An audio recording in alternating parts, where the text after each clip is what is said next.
Last week, Robbins Library unveiled a new interactive digital installation in the Fiction Room.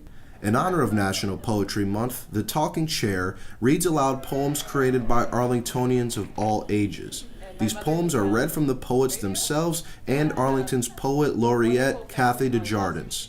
The chair was first installed. I sat down and I was being read a poem by Kathy Desjardins, the Arlington's Poet Laureate, and it was an incredible experience to be read aloud to. And it's a different experience in audiobooks because I was just sitting here and was able to close my eyes and visualize it. It was just a very relaxing experience, and I love hearing the poems that are also read aloud by the poet, especially when it's a child. Hearing recite her own poem is really, I don't know, it's very powerful and very exciting and a very cool experience for that poet as well to be a part of that project.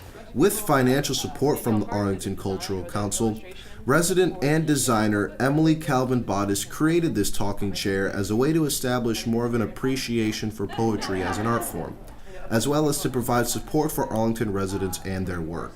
So I was at a meeting for the Reimagining Libraries project last fall, and at that meeting we talked about kind of what is the essence of a library, what belongs in a library, and the concept of this kind of intentional serendipity came up, and thinking about how, as an experienced designer, I could make something in a library that would fit into the library, but also bring about kind of that sense of discovery of finding something new, finding something interesting that you get in the library.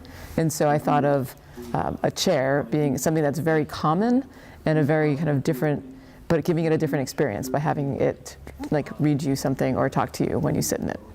There's a digital literary experience to it. It's a different way of engaging with the written word as someone reads it to you. It's also a cool opportunity to see what coding can do and what technology can be. It's not always about a screen or a device. It can be something that's a little bit, that's more, softer, like this comfortable armchair. Calvin-Bottis also described her personal motivations for developing the project and her reasoning as to why the Arlington community was the ideal place to launch.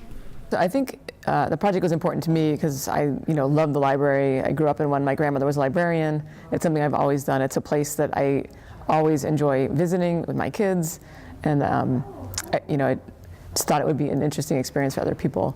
And then I think for Arlington has a really good literary community and a lot of poets, and I thought that having poetry be highlighted in the chair would be really a great way to get the community involved and be a part of the project.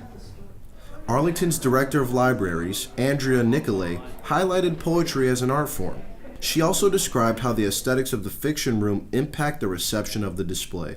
I think poetry is one of those art forms that lends itself to shorter form experiences, and I think being able to call attention to some of the creative energy in Arlington around poetry, it's just a wonderful thing to do any chance we get, really.